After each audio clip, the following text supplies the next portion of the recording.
GS journey अर्थात सामान्य अध्ययन की यात्रा। और इसमें हम लोग सामान्य अध्ययन के विविध आयाम में सफ़र करते हैं और इसी कड़ी में हम आपके बीच एक और नई यात्रा की शुरुआत किए थे लोक कला और संस्कृति से। यानी कला और संस्कृति में हम पहले नृत्य कला को देखें, फिर लोक कला को देखें और आज हम उसी में कुछ और आगे बढ़ते हैं। और आज हम आपके बीच में हैं भारतीय स्थापत्य कला।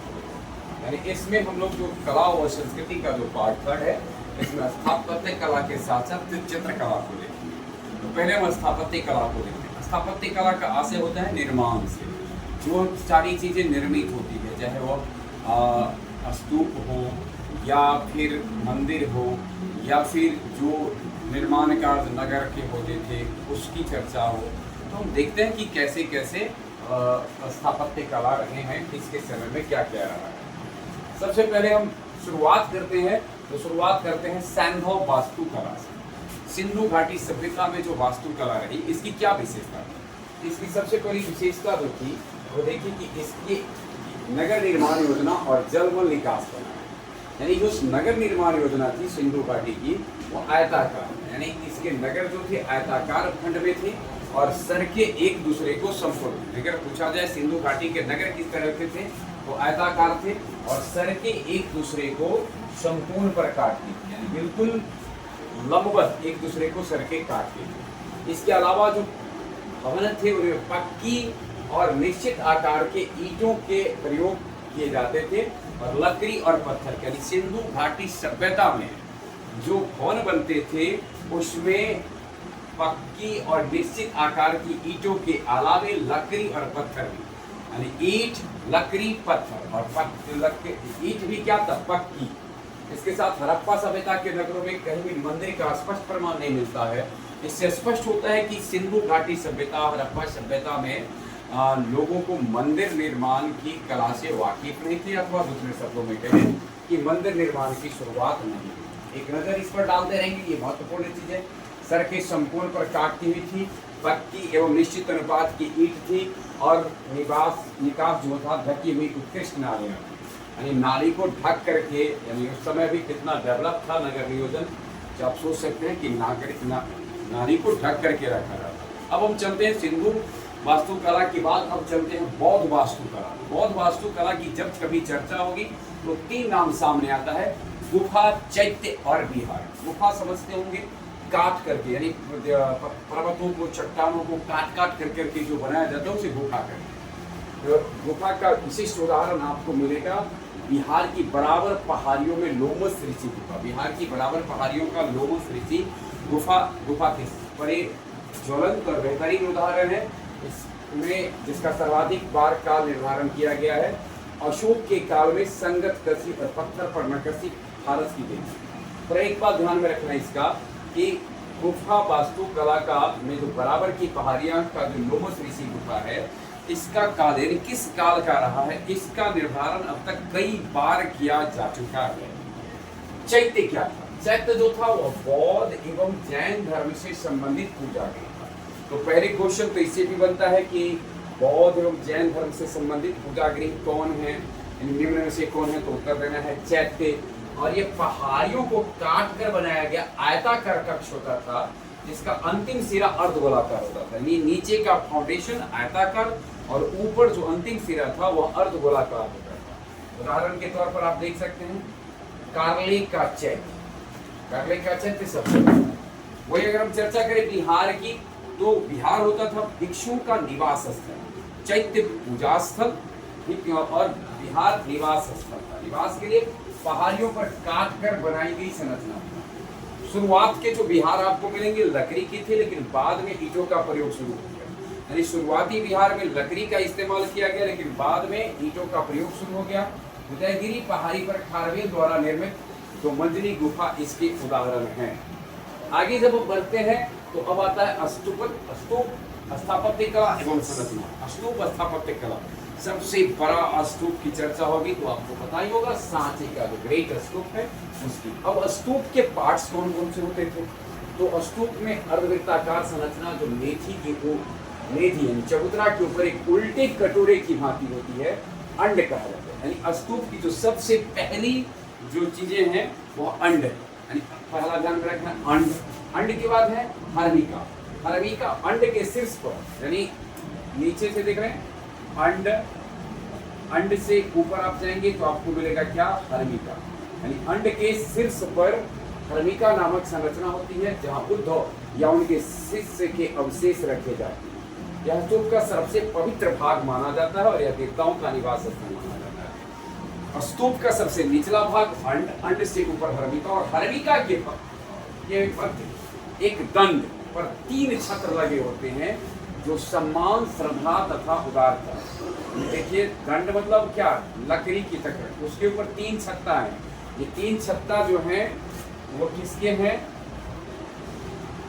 यानी छत्ता एक समझिए कि वो छाता की तरह है, 3 छाता लगे हुए हैं और ये 3 जो छाता हैं वो दंड पर हैं आधारित और ये सम्मान के, श्रद्धा के तथा उदारता के प्रतीक। प्रदक्षिणा पथ, प्रदक्षिणा पथ मतलब चारों तरफ घूमना और तोरण मतलब प्रवेश द्वार। तो वेदी के चारों तरफ घूमने और प्रदक्षिणा पथ होता है वेदिका मतलब सीढ़ी तथा तोरण द्वार यानी प्रवेश द्वार। इस प्रकार से आप देख सकते हैं कि स्तूप में क्या क्या होता है, अंड, हर्मिका, छत्र, प्रदक्षिणा पथ, तोरण द्वार। और ये जो आप दिखाई दे रहा है वो ग्रीक स्तूपा एक सांची का है जिसे हाल ही में यूनेस्को ने विश्व विरासत सूची में शामिल कर दिया है। इस प्रकार इसके शामिल किए जाने के बाद अब यूनेस्को की विश्व विरासत सूची में भारत के जो स्थल या फिर जो भारत की जो भागीदारी है, यह स्थल के अलावा सबको मिला दिया जाए, स्थल तथा स्मारक सब मिला के देखा जाए तो 45 हो गया। तो अब हम देखते हैं अगला है हमारा मंदिर स्थापत्य कला।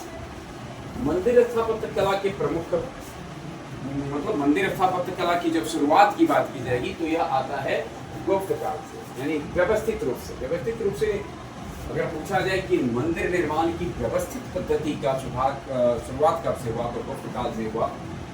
गुप्तकालीन मंदिर आकार में छोटी, जैसे भीतर गांव मंदिर ईंटों से थे, छत समतल होती थी, किंतु देवगढ़ का दशावतार मंदिर सीकरी, यानी गुप्त काल से मंदिर व्यवस्थित मंदिर के निर्माण की शुरुआत होती है, लेकिन शुरुआत में ये छोटे होते थे। देखिए मंदिर की बात आए तो मंदिर का सबसे मुख्य भाग यानी निचला भाग जो है अधिष्ठान, यह चबूतरे नुमा संरचना होती है जिसे आधार बनाकर मंदिर का निर्माण किया जाता है। उसके बाद है गर्भगिरी, सबसे मुख्य भाग जिसमें देवता की स्थापना की जाती है। जो मंदिर बन रहे हैं, जिसका मंदिर बनाया जाता है उस देवता की को स्थापित किया जाता है गर्भगिरी से। इसके बाद आप देखिए शिखर, यह गर्भगिरी के ऊपर निर्मित विशाल संरचना है। उसके बाद है गोपुरम, यह द्रविड़ शैली का मुख्य विशेषता है, यानी सारे मंदिर में नहीं होते, जो द्रविड़ शैली के मंदिर हैं उनमें गोपुरम होते हैं। और परकोटा, यह भी द्रविड़ मंदिरों में दीवार से घिरा होना। नागर शैली के मंदिरों में यह प्रायः नहीं मिलता है। परकोटा नागर शैली के मंदिरों में नहीं मिलता है। अब थोड़ा शैली की चर्चा करते हैं कि मंदिर निर्माण जो किया जा गया है वो किन किन शैलियों में होता है। तो मंदिर निर्माण की जो मुख्यतः भारत में जो मंदिर मिलते हैं उनको 3 शैलियों में, उनकी जो संरचना है उसको देखकर उन्हें 3 शैलियों में वर्गीकृत किया गया है। पहले है नागर शैली, द्राविड़ शैली और बेसर शैली।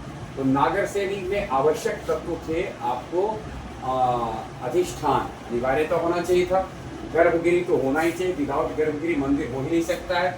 शिखर, रेखीय शिखर होता था, इसमें आप बात कर रहे हैं नागर शैली। और गोपुरम, गोपुरम की जरूरत नहीं है, नागर शैली में गोपुरम अनुपस्थित होता था और परकोटा भी प्रायः अनुपस्थित ही रहा।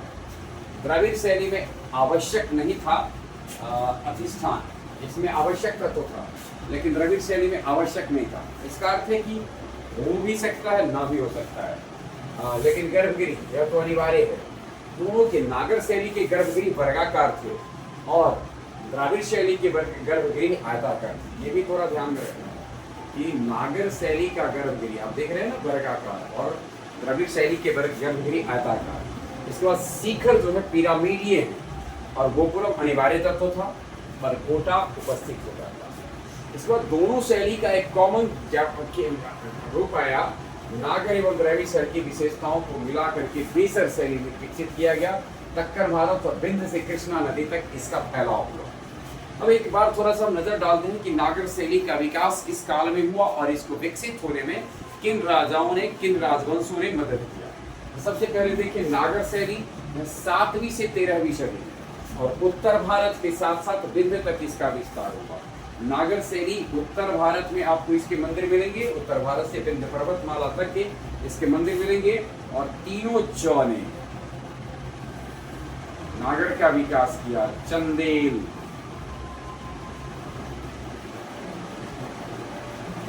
चालुक्य और चौहान।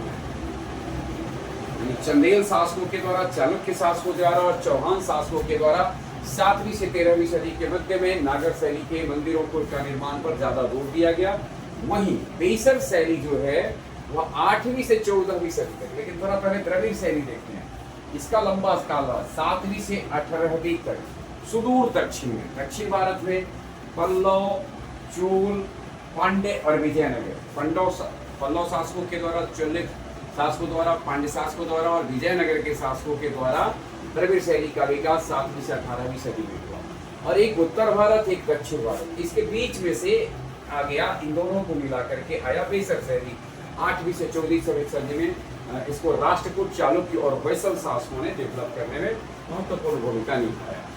चलिए अब अगला हमारा क्षेत्रीय मंदिर स्थापत्य के उदाहरण आपको मिलेंगे। क्षेत्रीय मंदिर में ओडिशा का खजुराहो और राजस्थान। देखिए ओडिशा नागर शैली, अंग, पिष्ट, गंडी, मस्तक, जगमोहन देउल, कोणार्क का सूर्य मंदिर। ध्यान में रखना है ओडिशा की नागर शैली जो है इसका प्रमुख उदाहरण है कोणार्क का सूर्य मंदिर। कोणार्क का सूर्य मंदिर सवाल पूछता है, कोणार्क का सूर्य मंदिर किस राज्य में है? ओडिशा में है। 13वीं सदी में गंग वंश के शासक नरसिंह देव प्रथम के द्वारा इसे बनाया गया था। सूर्य मंदिर का निर्माण गंग वंश के शासक नरसिंह देव प्रथम के द्वारा बनाया गया। इसे ब्लैक पैगोडा भी कहते हैं, सूर्य लोक के आकाश रथ की परिकल्पना। तो ध्यान रखना है, ब्लैक पैगोडा किसको कहा गया है? कोणार्क के सूर्य मंदिर को। और इसकी स्थापना गंग वंश के शासक नरसिंह देव प्रथम ने की। राजस्थान मंदिर समूह में आबू पर्वत का दिलवारा जैन मंदिर, संगमरमर बारीक नक्काशी, प्रवेश द्वार पर 9 गर्भों का अंक है। आबू पर्वत का दिलवारा जैन मंदिर है जो राजस्थान मंदिर समूह के अंतर्गत आते हैं। देखिए खजुराहो चंदेल शासकों द्वारा निर्मित कंदारिया महादेव लक्ष्मण मंदिर है खजुराहो का, और काफी चर्चित रहा है। देखिए पल्लव एवं चोल कालीन स्थापत्य। पल्लव कालीन 4 शैलियां थी। पल्लव काल में जो रहा है वो 4 प्रकार की शैली थी। महेंद्र वर्मन शैली, नरसिंह वर्मन प्रथम का मामल शैली और राजसिंह शैली, इसके अलावा नंदी वर्मन शैली। तो इसमें महेंद्र वर्मन शैली में मंडप संरचना, सादगीपूर्ण पंच पांडव गुफा और एकस्मक रथ मंदिर महाबलीपुरम का, बहुत ध्यान में रखना, नरसिंह वर्मन प्रथम का बहुत चर्चित है एकस्मक रथ मंदिर महाबलीपुरम का। राजसिंह शैली ईंट और पत्थर के मंदिर, कांची का कैलाशनाथ मंदिर, महाबलीपुरम का सूर टेम्पल और नंदी वर्मन अत्यंत छोटे मंदिर। अब देखिए चोल कालीन स्थापत्य का, द्रविड़ शैली का उत्कृष्ट रूप, पत्थरों का प्रयोग किया गया। मुख्य मंदिर तंजावुर का चोल कालीन स्थापत्य का है। बृहदेश्वर मंदिर, गांगई पुरम का शिव मंदिर। देखिए राजा राज प्रथम एवं राजेंद्र प्रथम, यानी पहला जो आपको देख रहे हैं बृहदेश्वर मंदिर उसको राजा राज प्रथम ने बनाया, वही राजेंद्र प्रथम का था गंगई कोंड चोलमपुरम का शिव मंदिर। देखिए इसके संदर्भ में उन्होंने दैत्यों के समान कल्पना की और जौहरियों के समान उसे पूरा किया। नटराज प्रतिमा चोल कला का सांस्कृतिक है, यानी कांस्य प्रतिमा है। चोल कला में जो सांस्कृतिक निकस कहा गया है कांस्य प्रतिमा को। अब देखिए होयसल, राष्ट्रकूट, चालुक्य और विजयनगर स्थापत्य। जैसा कि आप देख रहे हैं कि होयसल, राष्ट्रकूट, चालुक्य और विजयनगर स्थापत्य जो द्रविड़ शैली और नागर शैली थी, दोनों से मिल करके जो एक शैली आई बेसर, उसके उदाहरण आपको मिलेंगे। यानी इसमें जो आप देखेंगे वो बेसर शैली की। बेसर में जैसे हाइब्रिड शैली रहा, मूल संरचना तारे के आकार की, निर्माण में सोप स्टोन या शिष्ट पत्थर का प्रयोग। तो चालुक्य कालीन स्थापत्य देखिए, इसमें बादामी एवं पटहतगल का विरूपाक्ष मंदिर रहा है, यूनेस्को विश्व विरासत में शामिल है। ऐहोल का 70+ मंदिर, गोमती जैन मंदिर, द्वारका मंदिर, तो ध्यान रखना चालुक्यकालीन स्थापत्य जो कि बेसर शैली का उदाहरण है ना, और चालुक्य शासकों के द्वारा बनाया गया। इनमें से ध्यान रखना है बादामी एवं पट्टदकल का जो विरूपाक्ष मंदिर है वह यूनेस्को की विश्व विरासत में शामिल है। अब यानी बेसर शैली या हाइब्रिड शैली क्यों नाम पड़ा?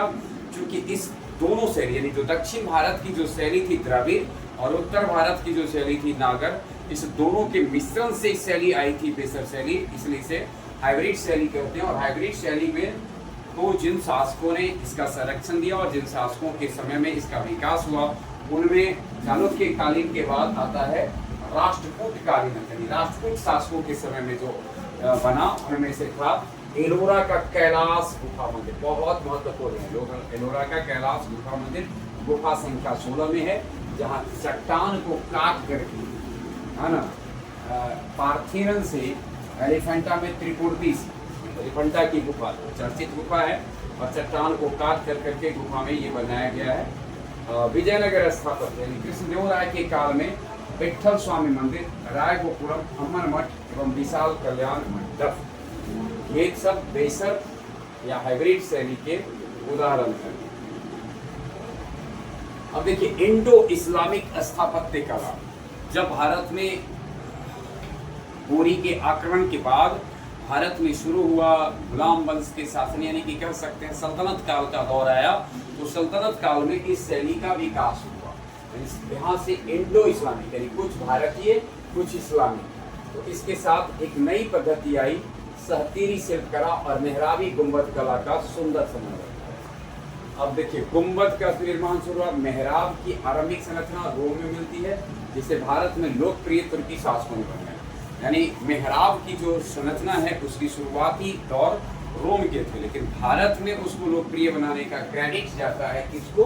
तो तुर्क शासकों को।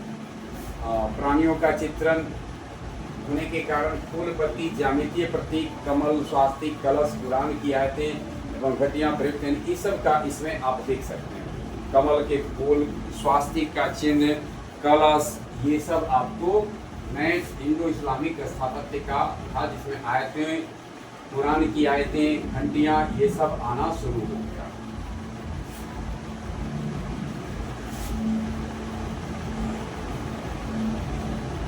देखिए तहसीरी शिल्प शैली, मेहराब गुंबद शैली।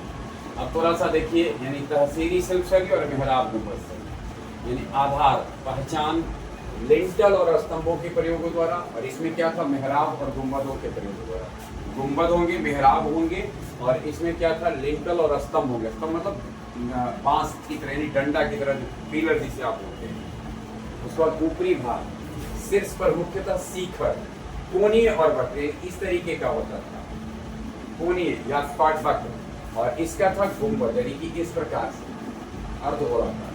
ये आप देख लें कि ये इसका जो शीर्ष है ये इस प्रकार का है, इसका शीर्ष थोड़ा ऐसे फिनिश होता है। मीनार, इसमें मीनार की कोई चर्चा नहीं, पूर्ण संरचना में कहीं नहीं, लेकिन इमारत के चारों कोनों पर मीनारें, यानी जो मेहराब गुंबद शैली थी उसके मुख्य के बाद चारों कोनों पर आपको मीनार देखने को मिलते हैं। लेकिन इसमें सहतेरी शिल्प शैली में मीनार की कोई जगह नहीं थी। निर्माण समय यह मुख्यतः पत्थरों का इस्तेमाल इसमें किया जाता था, और इसमें डाटदार पत्थर, ईंटें, चूना पत्थर, जिप्सम, गारा इत्यादि रहा।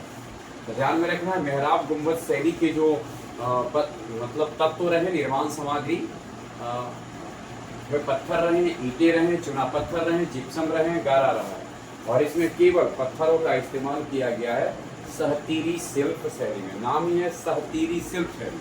शिल्प से ही आप इसी से सोच सकते हैं, शिल्प यानी कि केवल चट्टान से काट करके आए। आइए दिल्ली सल्तनत कालीन स्थापत्य का विकास देखते हैं। तो जैसा कि आप जानते होंगे कि गुलाम वंश की शुरुआत हुई 1206 में, तो गुलाम वंश में भी अलग अलग वंश थे। तो उसमें से था, पहले था इलवारी, है ना, इलवारी वंश वाले थे। इलवरी काल में अब सबसे पहले आया कुतुबुद्दीन ऐबक। कुतुबुद्दीन इलवरी का था, वही इल्तुतमिश के समय में, सॉरी कुतुबुद्दीन ऐबक कुतुबी था, लेकिन इसके बाद इलवारी काल यानी जो शुरू हुआ इल्तुतमिश के समय से, लेकिन इसको भी माना जाता है उसी क्रम में। कुतुब मीनार का निर्माण शुरू करवाया था कुतुबुद्दीन ऐबक ने इल्तुतमिश के समय में पूरा हुआ। अब कुतुबुद्दीन ऐबक द्वारा जो अन्य निर्माण थे उसमें था कुब्बत उल इस्लाम। यह कुब्बत उल इस्लाम क्या है? मस्जिद है जो दिल्ली में है, और अढ़ाई दिन का झोपड़ा अजमेर में। अब ऐसा कहा जाता है कि इसमें मंदिरों को तोड़ करके बनवाया था, तो इसकी चर्चा भी फिलहाल हम नहीं करते। जब हम लोग मध्यकालीन इतिहास को पढ़ेंगे तो विशेष रूप से हम जानेंगे। वही सुल्तानगढ़ी का मकबरा सल्तनत काल का पहला मकबरा था, इसको इल्तुतमिश ने बनवाया। बात करें अगर हम तुगलक काल की, तो खुरदरे पत्थर, घालू दीवारें, सलामी और गयासुद्दीन तुगलक, तुगलकाबाद किला। इब्न बतूता ने तुगलकाबाद किला के लिए क्वेश्चन इस पर पूछता है, इब्न बतूता ने तुगलकाबाद किला के लिए क्या कहा? इसको देखिए, सूर्योदय के समय यह सबसे अत्यधिक आकर्षक, यानी सबसे अधिक चमकता था।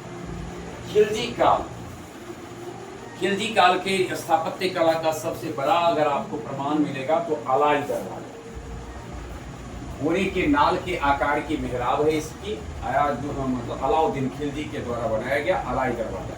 वो ज्यादा अलाई दरवाजा के निर्माण करता तो अलाउद्दीन खिलजी रहे हैं। और मार्शल जो एक प्रसिद्ध इतिहासकार है, उन्होंने कहा इस्लामी स्थापत्य कला की खजाने का सबसे बड़ा हीरा। क्वेश्चन पूछता है मार्शल ने स्थापत्य मतलब किसे, निम्न में किसे इस्लामी स्थापत्य कला के खजाने का सबसे बड़ा हीरा कहा है? तो अलाई दरवाजा को। अब सैयद एवं लोदी वंश, जो कि कह सकते हैं, यानी कि लोदी वंश सल्तनत काल का आखिरी वंश, और उसके समय में जो बनाए जाते थे अष्टकोणीय मकबरे होते थे। और खिजराबाद एवं मुबारक शाह द्वारा मुबारकबाद का निर्माण, खिजर खां द्वारा खिजराबाद। खिजर खां जो औरंगजेब के द्वारा जो औरंगजेब कह रहे हैं, खिजर खां जब भारत पे आक्रमण हुआ तैमूर लंग का, तो तैमूर लंग के बाद तैमूर लंग के द्वारा जो विजित क्षेत्र था उसको लेकर के यह शासन शुरू किया। बाद कालांतर में सैयद वंश का संस्थापक बना, और उसके बाद मुबारक शाह के द्वारा मुबारकबाद का निर्माण किया गया खिजराबाद। अब देखिए मुगल कालीन स्थापत्य कला एवं पितृदुरा तकनीक। तो पहले मुगल कालीन स्थापत्य कला, जैसा कि हम लोग जानते हैं 1526 ईस्वी अर्थात पानीपत के पहले युद्ध के बाद मुगल काल की शुरुआत होती है। और मुगल काल में भारत में मुगल वंश के संस्थापक बाबर हैं। तो बाबर ने जो निर्माण किया उसको देखते हैं। तो बाबर ने बाग बगीचे का भी खूब निर्माण किया। आपने नाम सुना होगा शालीमार बाग, राम बाग, निशात बाग, और उसके बाद काबुली का बाग, वो काबुली बाग। देखिए काबुली का बाग मस्जिद भी है, और बाबर का बाग बगीचे और मस्जिद। उसके बाद अकबर ने निर्माण कराया हुमायूं का मकबरा, आगरा का किला, फतेहपुर सिक्री, ये अकबर के द्वारा निर्मित प्रमुख रहा है।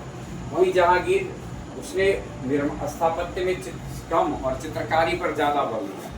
सिकंदरा में अकबर का मकबरा, एतमादुद्दौला का मकबरा। ये कहा जाता है कि मुगल काल के किस शासक को के समय को चित्रकारिता का स्वर्ण युग कहा जाता है, तो जहांगीर का है।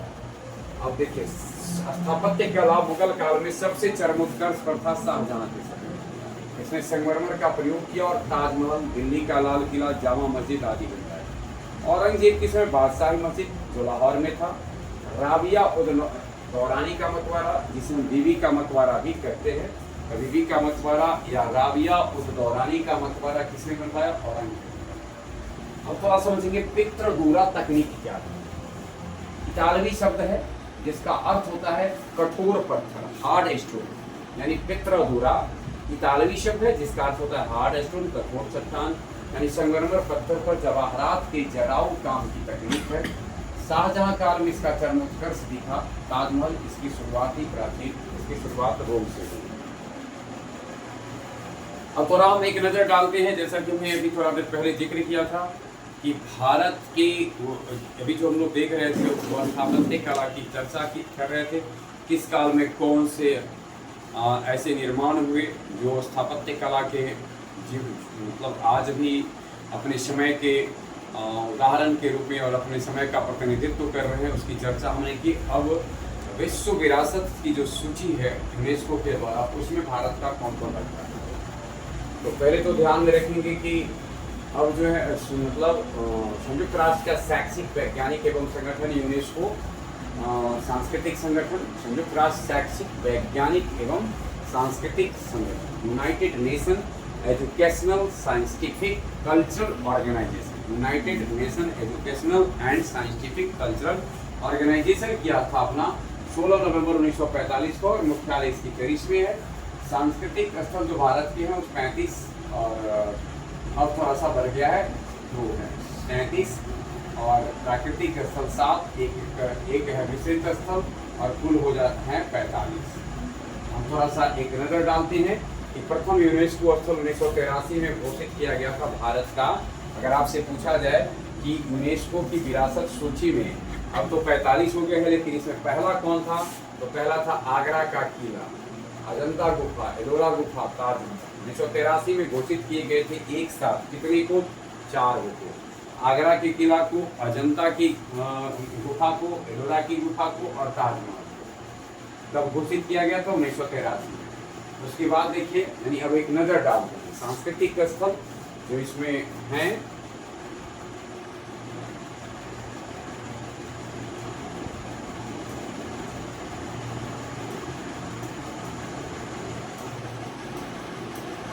दोस्त, पहले हम देखते हैं सांस्कृतिक स्थल। आगरा का किला, उत्तर प्रदेश, 1983, मुगल सम्राट अकबर द्वारा निर्मित लाल वल्वा पत्थर का है। अजंता की गुफा महाराष्ट्र में है, और इस वक्त देख रहे हैं ना, 1983 में ही इसको शामिल किया गया, बौद्ध धर्म से संबंधित है। एलोरा की गुफाएं महाराष्ट्र में 1983 राष्ट्रकूट वंश द्वारा निर्मित है, और कैलाश मंदिर एक ही चट्टान से बना है। उसके बाद है ताजमहल, उत्तर प्रदेश में 1983 शाहजहां द्वारा निर्मित सफेद संगमरमर का। आप इसे ध्यान में रखना, ये वह वर्ष है दिया हुआ, इसे ये नहीं समझना किस वर्ष से बना है। इस वर्ष यूनेस्को के द्वारा इसे विश्व विरासत स्थल का दर्जा मिला, या विश्व विरासत सूची में शामिल किया गया। महाबलीपुरम के स्मारक, तमिलनाडु, पल्लव राजाओं द्वारा निर्मित तट मंदिर और रथ मंदिर। सूर्य मंदिर, कोणार्क, ओडिशा, 1984 बैरक पैगोडा के नाम से भी जाना जाता है। खजुराहो के मंदिर मध्य प्रदेश में है, और पीछे बोला गया था कि यह ओडिशा में है, लेकिन खजुराहो मध्य प्रदेश में है, ध्यान में रखना है, खजुराहो मध्य प्रदेश में है। और चंदेल शासकों द्वारा निर्मित नागर सैनिक का मंदिर है। फतेहपुर सिकरी, उत्तर प्रदेश, 1986, अकबर द्वारा स्थापित बुलंद दरवाजा इसका प्रमुख आकर्षण है। अब ये सांस्कृतिक, अभी आगे देखें, हम्पी के स्मारक। हम्पी का स्मारक पहले तो यह ध्यान में रखना है कहाँ, कर्नाटक में, 1986। विजयनगर साम्राज्य की प्राचीन राजधानी तुंगभद्रा नदी के तट पर स्थित है। वही गोवा की चर्च एवं कॉन्वेंट गोवा में है, 1986 में इसको यूनेस्को ने जगह दिया। पुर्तगाली स्थापत्य शैली का उत्कृष्ट उदाहरण है। कोटाबिकल के स्मारक कर्नाटक में 1987 में चालुक्य वंश द्वारा निर्मित उत्तर और दक्षिण शैली का मिश्रण है, जिसको 1987 में यूनेस्को ने शामिल किया। एलिफेंटा की गुफा महाराष्ट्र में है, 1987 में शामिल हुआ। भगवान शिव को समर्पित गुफाएं हैं, और प्रसिद्ध त्रिमूर्ति प्रतिमा यहाँ है।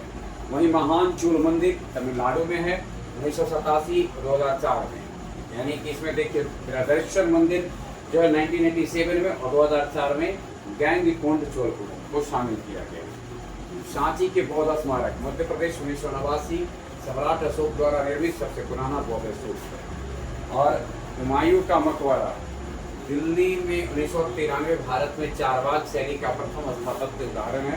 और कुतुब मीनार एवं स्मारक दिल्ली, 1993, कुतुब मीनार कुतुबुद्दीन ऐबक द्वारा इसको प्रारंभ किया गया, लेकिन इसे पूरा किया था बनाया गया इल्तुतमिश ने। हाँ, महाबोधि मंदिर परिसर बिहार, महाबोधि मंदिर परिसर बिहार गया में, समझ ही गए होंगे, गया भगवान बुद्ध का ज्ञान प्राप्ति बोधि स्थल है, 2002 में शामिल किया गया। भीमबेटका गुफा मध्य प्रदेश में है, 2003 में। प्रागैतिहासिक मानव द्वारा निर्मित शैलचित्र है। चंपानेर पावागढ़ पार्क गुजरात, 2004, हिंदू और मुस्लिम स्थापत्य कला का सुंदर संगम है।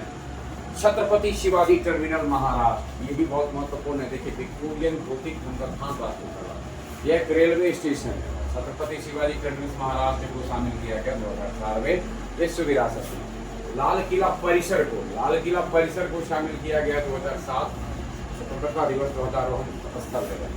जंतर मंतर, यह जयपुर राजस्थान में है, 2010 सवाई जयसिंह द्वारा निर्मित खगोलीय वेधशाला। राजस्थान के पहाड़ी किले, राजस्थान 2013 6 प्रमुख किले इसमें रहे। राजस्थान के पहाड़ी किले में 6 प्रमुख है, चित्तौड़गढ़, कुंभलगढ़, रणथंभौर, जैसलमेर, ये देखिए, एक चीज ध्यान में रखना है, जंतर मंतर दिल्ली में भी रहे, लेकिन ये जो जंतर मंतर जिसको कि शामिल किया गया है और राजस्थान का है।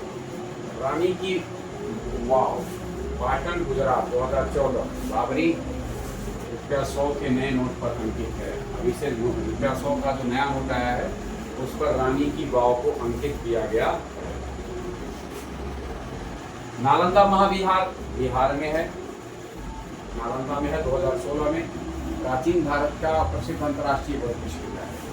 Capital complex Chandigarh 2016। ली कार्बूजिए का आधुनिक स्थापना। अहमदाबाद ऐतिहासिक शहर गुजरात 2017। पहला UNESCO world heritage city.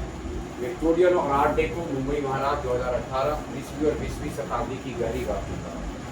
Jaipur शहर राजस्थान 2019 योजनाबद्ध गुलाबी नगर के लिए। और काकतीय रुद्रेश्वर रामप्पा मंदिर तेलंगाना 2021 पानी में तैरने वाली हल्की ईंटों से निर्मित मंदिर। धौलावीरा गुजरात 2021 सिंधु घाटी हड़प्पा सभ्यता का प्रमुख जल प्रबंधन केंद्र रहा। अब थोड़ा सा देखिए, यानी लेटेस्ट एडिशंस जो 2023-25 का रहा है, इसको देखिए। शांति निकेतन पश्चिम बंगाल 2023 रविंद्रनाथ टैगोर द्वारा स्थापित प्रसिद्ध आश्रम और विश्वविद्यालय, इसको भी यूनेस्को ने विश्व विरासत सूची में शामिल किया। होयसल के पवित्र मंदिर कर्नाटक 2023 वेलूर, अलीवेडु और सोमनाथपुरा के अति नक्काशीदार मंदिर। मोईधाम असम 2024 अहोम राजवंश के टीला समाधि स्थल है।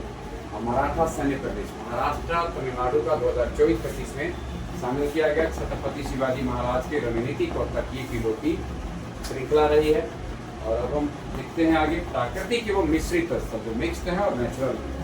काजीरंगा राष्ट्रीय उद्यान असम 1985 प्राकृतिक एक सिंग वाले गैंडे हेतु प्रसिद्ध रहा है। पूछा जाए काजीरंगा की प्रसिद्धि किससे है, तो एक सिंग वाले गैंडे से। मानस वन्यजीव अभयारण्य भी असम का 1985 में प्राकृतिक जैव विविधता एवं बाघ हाथी के लिए प्रसिद्ध। केवलादेव राष्ट्रीय उद्यान राजस्थान 1985 प्राकृतिक साइबेरियन और क्रेन एवं पक्षी विहार। सुंदरबन राष्ट्रीय उद्यान पश्चिम बंगाल 1987 प्राकृतिक मैंग्रोव एवं रॉयल बंगाल टाइगर के लिए। नंदा देवी एवं फूलों की घाटी उत्तराखंड 1988-2005 प्राकृतिक हिमालयी जैव विविधता।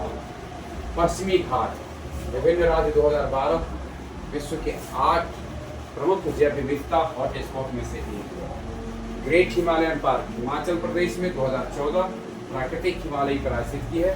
और खांगचेंडजोंगा राष्ट्रीय उद्यान, ध्यान में रखना, ये पूछता है खांगचेंडजोंगा राष्ट्रीय उद्यान किस राज्य में है, सिक्किम में है। 2016 को इनमें इसको जो है सो विश्व विरासत सूची में शामिल कर दिया गया। और यह एक मिश्रित है, दैट्स की प्राकृतिक और सांस्कृतिक दोनों है, यानी प्राकृतिक विरासत के हिस्सा के अलावा नेचुरल एंड कल्चरल दोनों। अब हम थोड़ा सा देखते हैं हड़प्पा काल से गुप्त काल तक का जो मूर्ति कला की जो विशेषता रही है उसको हम लोग थोड़ा सा देखते हैं। पहले तो मूर्ति कला का कालक्रम देख लें, यानी थोड़ा हड़प्पा काल, मौर्य काल, सुंग कुषाण काल, गुप्त काल। हड़प्पा काल के जो रहे हैं उसकी विशेषता देखिए। कांस्य प्रस्तर और मृण मूर्तियां, यानी तांबा और कांसा इसमें प्रधान था। अगर आपसे पूछा जाए कि हड़प्पा कालीन जो मूर्ति कला रहा है उसमें प्रधानता किसकी रही है, तो उत्तर देना है ये कांस्य प्रस्तर एवं मृण मूर्तियां तांबा और कांसा से बनी। मौर्य काल में चमकदार पॉलिश, एकाश्म स्तंभ और लोक कला। शुंग कुषाण काल में गंधार एवं मुद्रा शैली देव प्रतिमाओं का होता है। वहीं गुप्त काल में सजीवता, अंग सौंदर्य और तीनों धर्मों का। थोड़ा हम एक नजर देखते हैं मृण मूर्ति। मिट्टी को पकाकर मूर्तियां बनाई जाती थी। मृण मूर्ति क्या था, मिट्टी को पकाकर बनाई गई मूर्तियां थी। इनमें पशु, पक्षी, खिलौने और मातृ देवी की मूर्तियां मुख्य रूप से शामिल होती थी। यानी मृण मूर्ति में पशु पक्षी की मूर्ति हो, खिलौने हो या मातृ देवी की मूर्तियां होती थी। और होती कैसी थी, तो मिट्टी को पकाकर मूर्तियां बनाई जाती। हम देखिए प्रस्तर मूर्ति या सेल खेरी जैसे पत्थरों के प्रयोग करके बारीक और सुंदर मूर्तियों की कढ़ाई की जाती है, यानी सेल खरी से बनते थे प्रस्तर मूर्ति। और मृण मूर्ति मिट्टी को पकाकर बनता था। धातु मूर्ति नाम से यह स्पष्ट है, धातु का। मनुष्य को जो सबसे पहले जिस धातु का ज्ञान हुआ वह था तांबा। तो स्वाभाविक बात है कि शुरुआती जो मूर्ति बने थे तांबा से, और बाद में तांबा की मिश्र धातु कांसे का प्रयोग हुआ। और लुप्त मूंग विधि द्वारा इसको किया गया। इस प्रकार से ध्यान में रखना है। धातु मूर्ति में तांबा और कांसे का उपयोग होता था, प्रस्तर मूर्ति में सिलफेरी का उपयोग होता था, और मरीन मूर्ति में मिट्टी को पका करके मूर्तियां बनाई जाती। तो देखिए हड़प्पा कालीन कला के उत्कृष्ट उदाहरण आपको मिलेंगे। तो इसमें देखिए योगी दाढ़ी वाले पुजारी की मूर्ति सिलखरी पत्थर से निर्मित, अधखुले नेत्र है, नाक के अग्रभाग पर टीकी दृष्टि है, छोटा मस्तक और सांवरी रुई दाढ़ी दर्शाई गई। कांस्य नर्तकी डांसिंग गर्ल मोहनजोदड़ो से प्राप्त है धातु मूर्ति हड़प्पा कालीन मूर्ति कला एवं ढलाई कला का विजोड़ है। पहले तो ये पूछा जाता है कि कांस्य नर्तकी यानी डांसिंग गर्ल कहाँ से मिले हैं, तो उत्तर होगा मोहनजोदड़ो से। तकनीकी दर्शाती है कि उस काल के कलाकार शारीरिक रचना तथा धातु ढलाई में निपुण। यानी ये जो कांस्य नर्तकी की मूर्ति है, इससे ये पता चलता है कि उस समय के जो कलाकार थे वो शारीरिक ढांचा के निर्माण में बड़ा ही, यानी उसको ढालने की कला में बड़ा ही निपुण थे। मौर्यकालीन मूर्ति कला की विशेषता देख लें। मौर्यकालीन मूर्ति कला में चमकदार पॉलिश था, एकास्म पत्थर का उपयोग किया जाता था, यानी आसान स्तंभों और उनके कलात्मक शिखरों का निर्माण एक ही पत्थर से एक के पत्थर से कर लिया जाता था। स्तंभ से शीर्ष तक काट करके कर लिया जाता था, और स्तंभ शीर्षों पर पशु आकृति, यानी जो उसकी शीर्ष होते थे उस पर पशुओं की सिंह, हाथी, बैल का सजीवता से चित्र प्रदर्शित किया जाता था। और इस कला का विकास कहाँ हुआ? इस मूर्ति कला का मौर्य काल में हुआ। मौर्यकालीन मूर्ति कला तकनीक की अगर बात की जाए तो पत्थर और मिट्टी की मूर्तियाँ प्रचुर मात्रा में मिली है, परंतु धातु की कोई मूर्ति नहीं मिली। यानी मौर्य काल में धातु की मूर्ति नहीं मिले। चिपकवा विधि, जो मूर्तियों का जो निर्माण किया जाता था वो चिपकवा विधि से, अर्थात सांचों का प्रयोग करके किया जाता था। इसको देखिए मरीन मूर्तियों के विषय क्या होते थे? मरीन मूर्तियों के विषय होते थे पशु पक्षी, खिलौने तथा मानव, गैर धार्मिक। प्रस्तर मूर्तियों में किसी देवता को नहीं ढाला गया। और ईरान एवं यूनान की कला का प्रभाव इस टेक्स्ट पर देखने को मिलता है। यानी मौर्यकालीन मूर्ति कला पर यूनानी कला और ईरानी कला का प्रभाव देखने को मिलता है।